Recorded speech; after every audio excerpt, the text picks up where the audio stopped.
What's going on, everybody? Coach Mike, and this is Strength Coach Thoughts. Let's go, baby. So today, this is one that if you've been involved in sport, if you've listened to motivational speakers, if you've listened to anybody talk about anything mindset or, um, you know, personal development wise, you've probably heard this before. But I'm going to have a little bit of a different take, maybe, hopefully. And if not, you're just going to hear my take on this. But what I'm talking about, of course, is your why. Now, um, I'm not gonna. So the last episode, I kind of read the blog and then I gave my thoughts.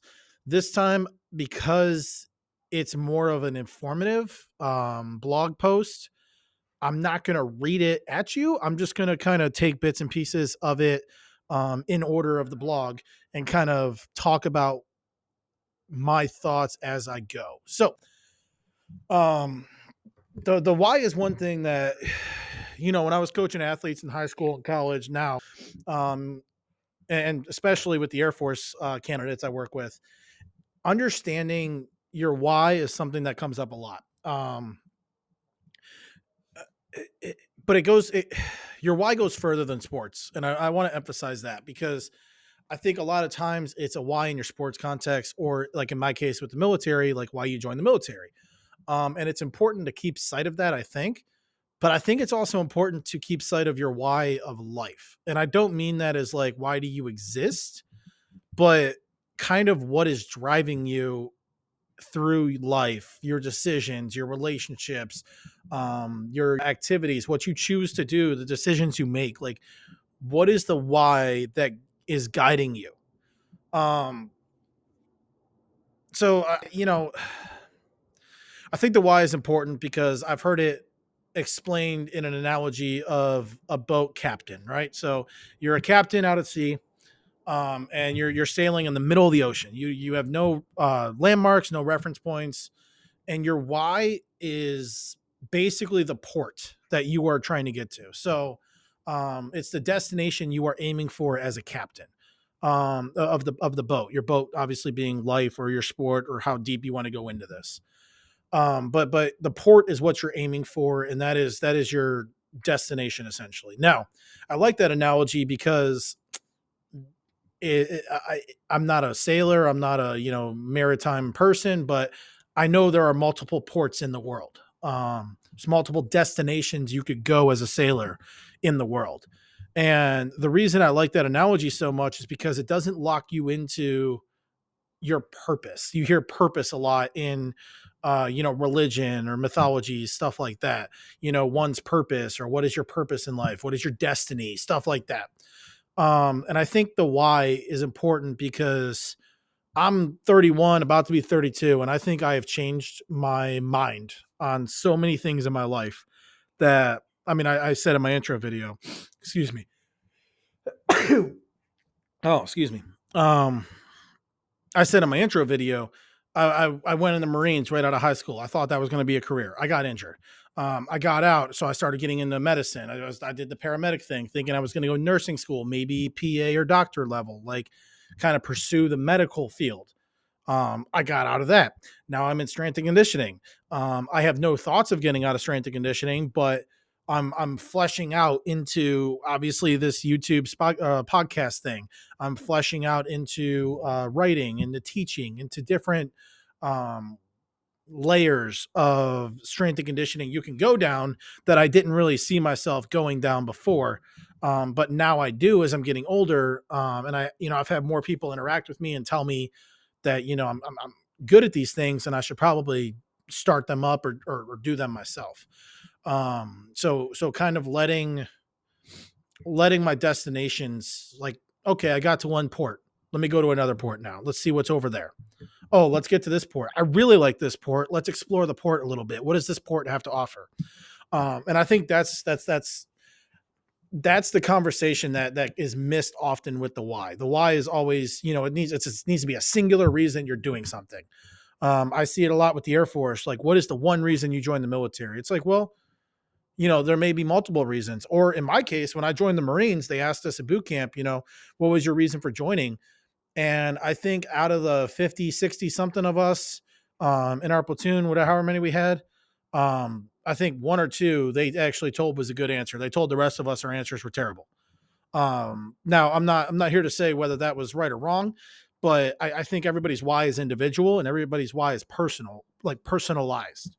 So to kind of tell somebody your why isn't good enough, I can understand as in it may be a little unrealistic or it may be a little shallow or it may be um it just may not be fleshed out enough and they want it fleshed out more so you can have a deeper understanding. Sure, all about that. um Telling somebody their why isn't good enough to get them through something, I disagree with that, because again with the Air Force program I work with, we've seen candidates go through that we thought had no chance at all make it through and excel. So, and then we've seen candidates that, are peak physical condition, smart people, have a pretty decent why, not make it through. So it's the why I kind of think is important for life, but it's not the determining factor in, at least in special warfare candidacy selections. So, but tangent aside there, um, I think having a why though is probably that comment aside.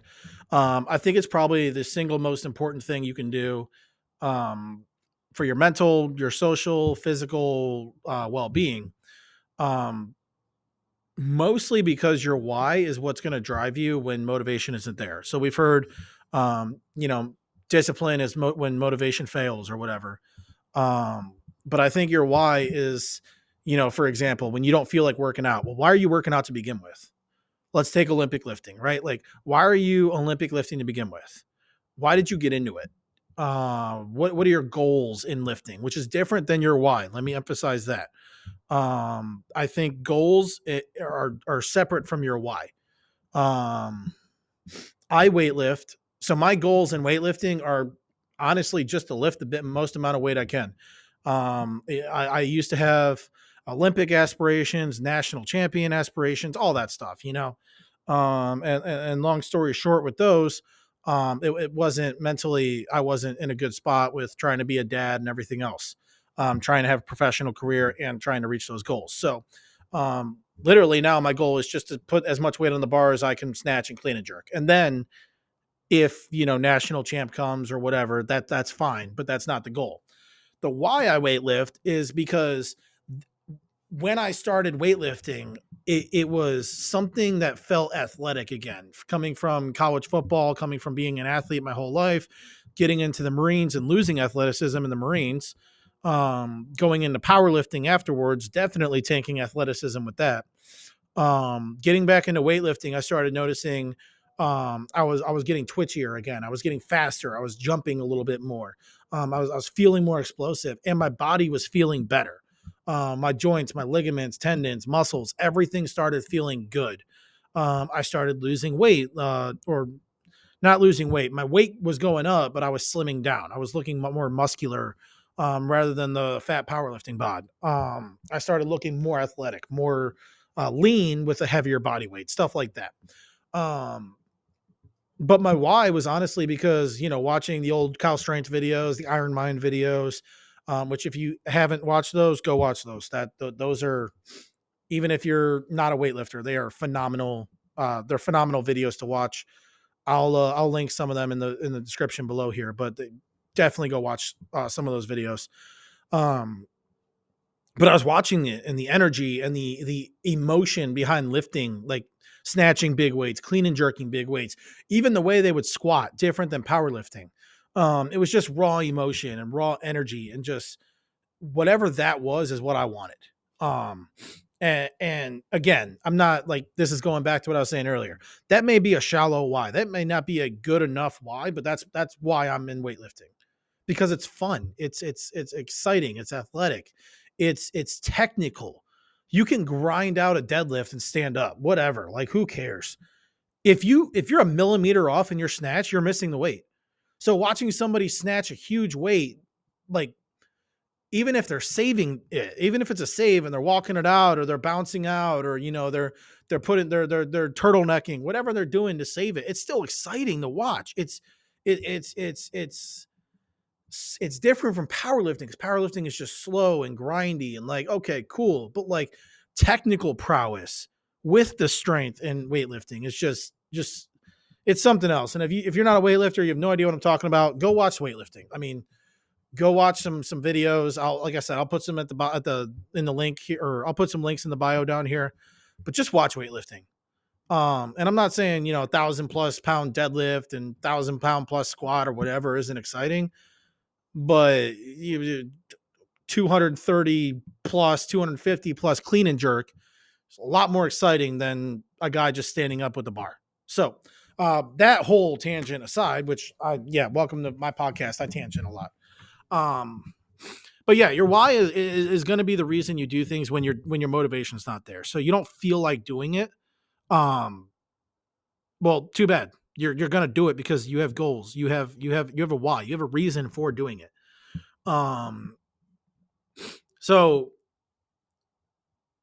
yeah, working out, right? So it's also when like if you're meal prepping, right? So it's those little things that are going to help you achieve your goals based on your why. So you know, if I'm lifting a lot. I need to eat a lot. I need to sleep a lot. I need to make sure my stress is in check. I need to make sure I'm taking care of my body, right? Well, that's all boring stuff. I just want to snatch a clean and jerk, but all of that extra stuff is what's going to help me snatch a clean and jerk more. So your why is, oh, I don't feel like meal prepping. I'm just going to order pizza, which sure, pizza's fine, but not every single day, so you got to meal prep to stay in check. You got to make sure, I'm not staying up on YouTube or Instagram or whatever. I don't have TikTok. I don't do TikTok, but you're staying up on your phone all night and you're not getting quality sleep because the blue light and your mind is going all night. So your why is kind of the driving force behind everything you do. And that's what I guess what I'm getting at here. Um,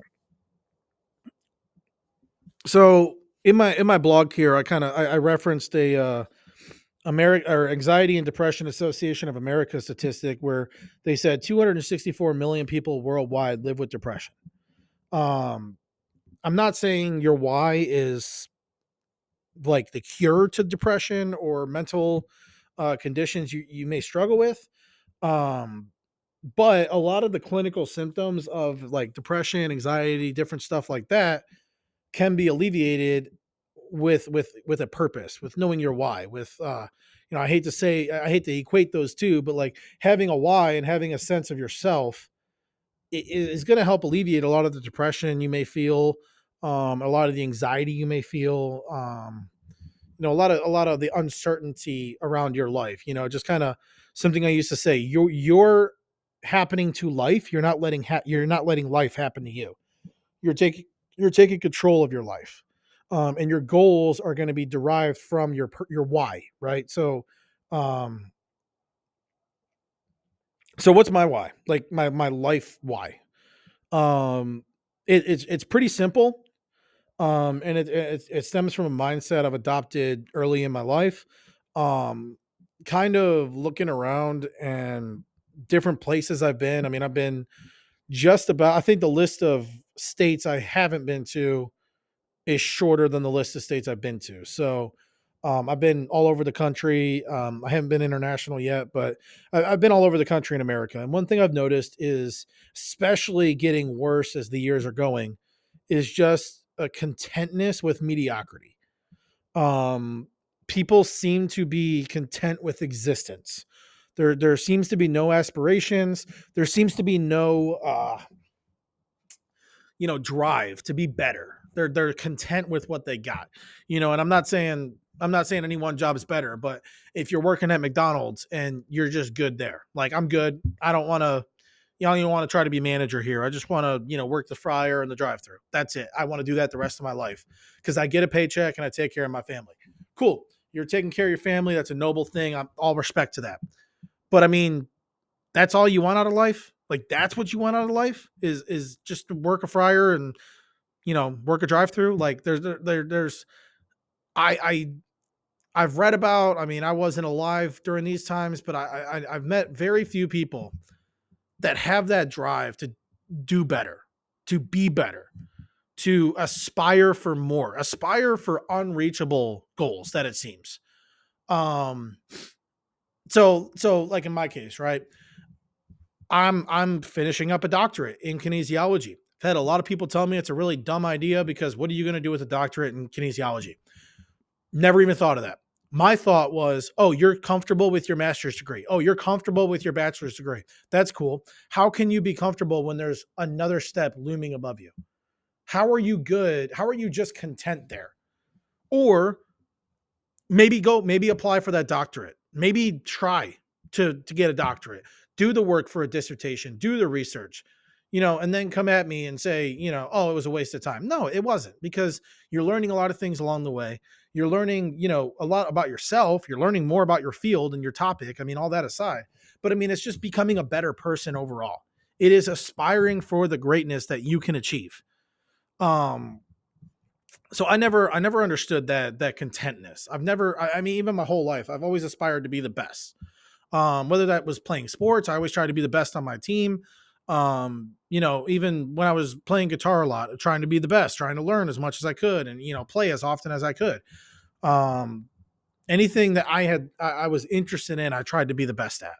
So I don't know, that's my why. It's just trying to be the best at everything I do. Like I said at the beginning of this tangent here, I had Olympic aspirations. Now I'm 32 years old and I'm a heavyweight. I'm a super heavy, 109 plus, whatever the categories are now. That's not going to happen in my lifetime. That's just, I've accepted that. That's not a big deal. I started this. I've only been in weightlifting for maybe 4 years now. Like that's not. I mean, by the time I'm 40 is maybe when I'll be at the Olympic level. But that's I'm too old at that point. So, but that doesn't mean I can't weightlift. That doesn't mean I can't weightlift at a high level. Like, being the best doesn't mean I'm on the Olympic stage. Being the best, I mean, there's probably dudes that are better than people in the Olympics just training in their garages. Like, that's not, that the Olympics isn't a mark of greatness. It's a recognized mark of greatness. I'll give it that. But there's other ways to be great in your sport or great at what you do without, going to the Olympics for that example. Um, but basically, I guess what I'm getting at is like, why did I join the Marine Corps? Because I was told the Marines were the best branch, out of the military. They were the hardest, they were the toughest, they were the most fit, they were the like smartest at combat warfare, whatever. Like, they were the best at what they did. And that's, I was like, cool. I'm 18 years old, multi-sport captain, varsity captain, all that stuff. Yeah, Marines sound like a good fit. I want to be the best. I'm the best right now. Why would I not try to be the best? Um, I got the trying to be a paramedic. I mean, why pursue being a paramedic? I could have stayed an EMT and been just fine. Pursue being a paramedic, pursue flight like medic, all the stuff I pursued there. The undergrad I went to was one of the better undergrads in the Cleveland area and most of Ohio, actually. It's just everything that I have done in my life has been with the intent of being great at it, and that's even my weightlifting career. I mean, every time I snatch or clean and jerk or back squat or whatever I'm doing is with the intent of being great. Um, I understand day to day fluctuations. I understand the weight's not always there, but that's a part of the journey. That's when you're when you're that captain out in sea, there's going to be storms. There's going to be rough waves. It's just part of the journey to the destination. But I'll wrap up here. I've gone on a lot of rants and tangents here, and hopefully it's been helpful and informative. And it hasn't just been my ADHD brain going all over the place. But I think to conclude, knowing your why is essential. I mean, it's essential to everything you do. It guides decisions. It guides goals. It guides, what are you working towards, basically, with your life. And that could be career, that could be fitness, that could be as a parent, that could be as a son or daughter or whatever. Maybe you want to repair relationships there. Like, it's everything. And I think that's not stressed enough. I think a lot of times when why is discussed, it's surface level. It's very much like, oh, what's your why for playing football? And it's like, cool, but playing football is the goal. Like, winning championships, winning, titles, that's the goal. But that's not the why. The why is the reason you got started to begin with. Like that, and then the goals come from that. I hope I'm making that clear enough and we're understanding that enough. So But I do want to close with your why doesn't have to be something profound, deep, or insightful. Um, and I think I've said that a few times. I think I've said that enough. It doesn't have to be something super, pull all the layers back, find that inner self, and there's your why. It doesn't have to be that. I'm not a psychologist, but I mean, I can tell you it doesn't have to be that. Maybe they will tell you that they got reasons and they got ways to pull it out of you. Great. I don't have that. I'm much simpler than that. My mind works simpler than that. Your why just has to be personal and it has to be real. It can't be fake. It can't be something that, oh, somebody told you you can be great. So that's your why now. It's like, no. Do you believe you can be great? Do you believe in yourself? Do you believe in why you're here? And I don't mean that in a religious way, like whatever your religion is, whatever your beliefs are. I don't mean that way. I don't mean like what's your purpose in life. I don't know. I mean, why are you continuing to go through life? What keeps you going? Um, but I do want to emphasize that finding your why should be something that you're taking your time and you're putting some thought into it. I know I said it doesn't have to be super profound or deep, but it's not something that's just going to pop up one day. Um, so yeah, I think I've talked enough about your why. Hopefully that I have provided some valuable information in this, or some thought or insight, or just something to get you guys thinking as well. If you've liked this video, make sure you hit the thumbs up. Make sure you hit the like button. You subscribe to the channel and turn notifications on for the weekly videos, the training videos, the technique videos, everything this channel is going to start offering. Make sure you turn notifications on so you get notified with all that.